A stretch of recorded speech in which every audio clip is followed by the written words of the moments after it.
Hello guys, welcome to my YouTube channel.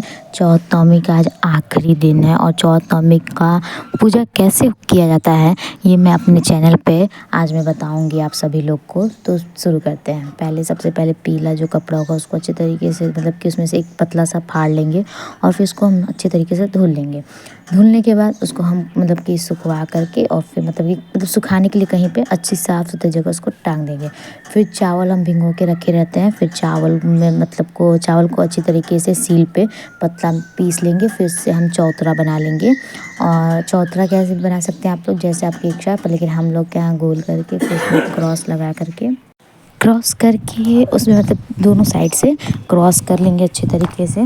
फिर उस पर ना हम सील पे लोबान को अच्छे तरीके से मतलब कि कूट लेंगे। मतलब लोबान आप थोड़ा सा ज़्यादा ले लीजिएगा और उसको कूट करके बीचों बीच में उस गोल से जो गोल से हमने बनाया था आटे के ही, उसके बीचों बीच में आप रख के फिर मटका को भी अच्छे तरीके से वॉश करके आप रखे रहिएगा। और फिर उसके बाद धुलने के बाद मटके में पानी भर दीजिएगा, गंगा जल का पानी, और फिर उसको लोबान के ऊपर रख दीजिएगा अच्छे तरीके से ताकि वो गिरे ना। और फिर उस पर आम का पल्लू लेकर के उसको चारों तरफ से बिखरा लेंगे। फिर ढकनी उसके ऊपर रख देंगे।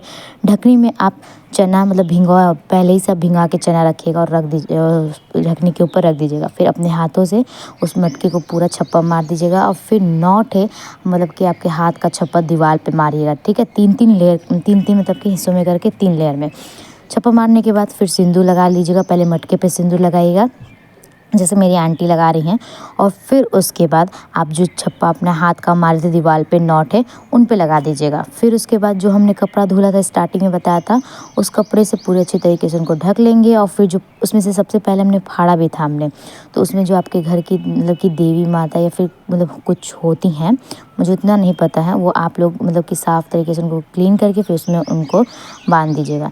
फिर उसके बाद कड़ू तेल में मतलब कि एक और दिया लीजिएगा और उसमें कड़ू तेल मतलब कि उस दिन कड़ू तेल का ही दिया बारा जाता है, तो कड़ू तेल को चने के ऊपर रखिएगा।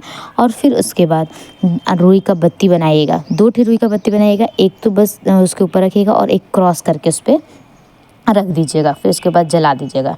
फिर आप मतलब कि हाथ गोड़ जोड़ के प्रणाम कर सकते हैं। फिर उसके बाद थोड़ा सा तेल अपने हाथ पे लीजिएगा और फिर जो वो बांध के हमने जिसमें रखा था ना देवी लोग को, उस पर उनको टीक दीजिएगा उनसे। और फिर 9 ठे नीचे टीकिएगा।